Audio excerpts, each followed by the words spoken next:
Hey guys, I am so excited for this video because I get to talk to you about something a little bit different that I've ever had on this channel, which is my new love for crochet. If you follow me on Instagram, you've probably seen that I've been really enjoying trying to make a bunch of different things lately. I've made a new Instagram account just to kind of put all of that content on there. But a lot of people since have just been asking me how I started, what tutorials I've used and what you need. And I just thought, as I am right at the start of my journey, a beginner, that it's a really good time to maybe just pass that on in case you're interested in getting started too.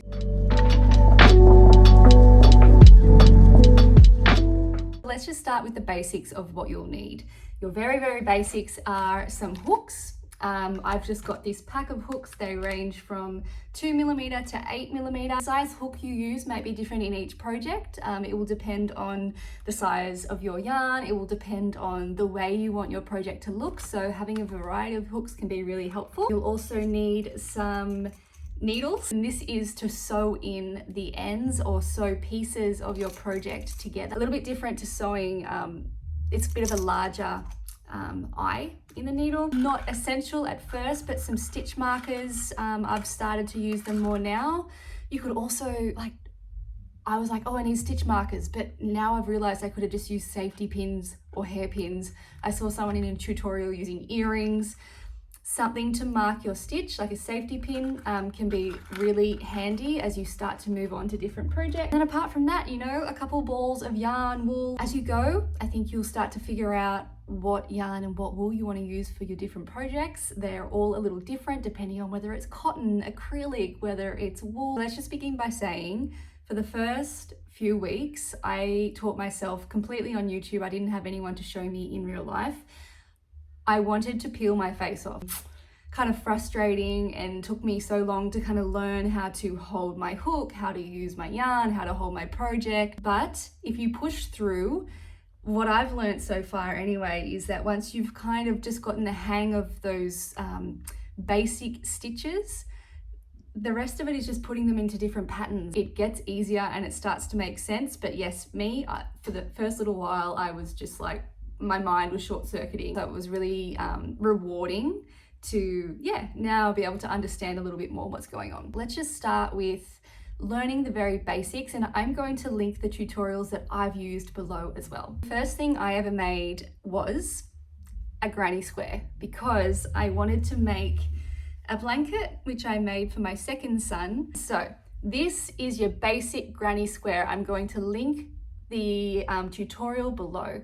This is all the same stitch, just done in different pattern, and we go round and round and change colors for each row.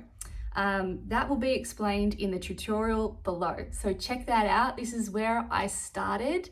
And within just this shape, you learn some of the most important things you're going to need to know, like how to tie a slip knot, how to chain, how to do a double crochet, which is the stitch that's used in this pattern.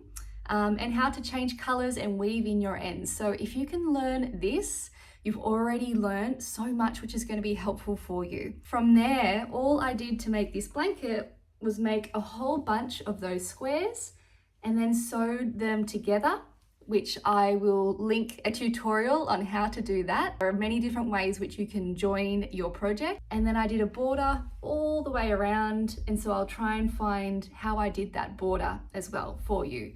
But what I've ended up with is, this beautiful baby blanket. This one is made from wool. If you're using wool, just be aware that some people can be allergic to it. That is my first project that I ever made, and I absolutely love. Just a continuation of the granny square. I recently did up the back of my van to make it a camper, and I wanted to make a blanket for that. This is essentially just a massive one of these that I've gone round and round and round and round and round and round. And as you can see, it's just turned into a really nice blanket size. The best thing about a project like this, especially if you're a beginner, is that you just get really good at figuring out how you're going to hold your hook, how you're going to hold your yarn, getting really comfortable with that movement of double crochet, of the way that you're going to move and hold everything pretty much. And then from there, there are so many variations on the granny square that you can make. So many different patterns and shapes. For example, I've just learned off a tutorial, which I'll link, how to make this really, really cute daisy one. And you could link these together to make tops. Here is my first ever top that I made. As you can see, it's just a whole bunch of granny squares joined together in the same way I joined my blanket, and then smaller ones, just 2 rounds, joined together to make the straps. This kind of thing's really cool because you can just make it to your body. So just keep adding squares until it's the length and width that you want, until you're happy with it. But yeah, this is the first top that I made, a granny square top. This was made from cotton. A lot of the clothing that I make is from cotton because at the moment I'm going into summer. It's light, it's breathable, and it's really easy to work with. Next up, sunflower dreams come true. These are granny squares. There are 5 of them in total, sewn together. 2 at the front and 1 in the middle, 2 on the sides with a strap to hold it up like a halter. 1 that you just make for your own body. I made these first 2 around the chest to be as big as I wanted them for my coverage. As you can see, just a really fun, quick and easy top. But I reckon, if I saw this in a shop, I'd be like, hey, that's awesome. I'll link the sunflower sunburst granny square tutorial below as well. I was inspired to start making some more kind of tank tops and things that had a little bit more shape and a little bit more fit than just something that I'd make with squares. So this was the next tutorial that I followed on YouTube. I will pop it down below as well for the tank top. As you can see, I did the front panel in one color and the back panel in a contrasting color. I did change it a little bit. I think I made it a little bit longer. I didn't add the trim. That's what I love about this kind of thing, is you take the inspiration and the initial instruction of the tutorials that you find, but you can just make them your own. Kind of, I guess, how, when you start cooking, you might follow a recipe to the T, but once you kind of know it a little bit, you know what flavors and tastes that you like, you can change it up and make it your own. What I learnt with this pattern was increasing and decreasing, also working in rows instead of sewing chunks together. Increasing and decreasing just basically means making the pattern or the garment get wider and then more narrow so that you can start to shape something to your body. I made it from acrylic yarn, so it's a little bit more structured. Next up is this cute little crop shirt.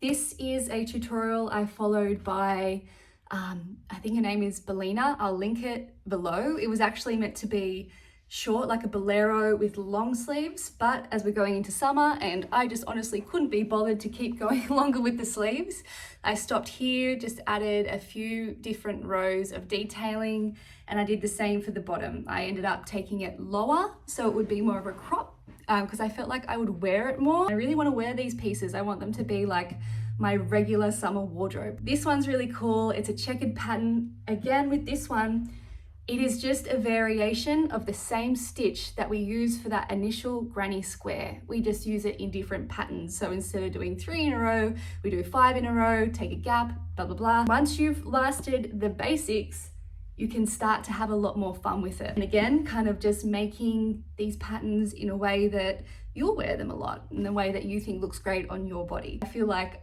if I saw this on a website, it would be very, very expensive. Whereas in reality, I just used 2 balls of wool and I have this top that I adore. Okay, so this one again was a tutorial for a long sweater with this cute flower print. What I ended up doing was just making the front and back panels, not doing the arms, keeping it open. And yeah, this is so easy. It's just 2 rectangles joined at the top, joined at the sides, and you've got a really cute, fun summer top. Also, I made it in this color, and they look a little different because this one I made the rectangles wider so that it would be more of a boxy fit. It could fall off one shoulder. Yeah, so again, this is just a mixture of double crochet, the same as in the granny square, some chaining, some treble crochet, but it's all just the same thing in different patterns, in different orders. Now this one I was so excited about. I followed a tutorial by Nikita Nightingale. I'll leave it again below. But with this one, the cool thing is it's all pretty much one piece. So you start from the neckline and then you work your way down and out. So I basically used the tutorial to figure out and learn how to start with the neckline, and then the colors and the different patterns and different combinations of stitches, I just went as I go. This one was the first kind of piece that I felt the confidence to freestyle it myself a little bit, to choose my own colors, to choose my own stitches, to bring it in a little bit around the elbows and have that knowledge of increasing to then increase it out into a little bit of a bell sleeve. You can see how as you go along, you acquire these skills and then you can start to be more creative and you can start to, enjoy it more and do different things like a summer sweater kind of thing.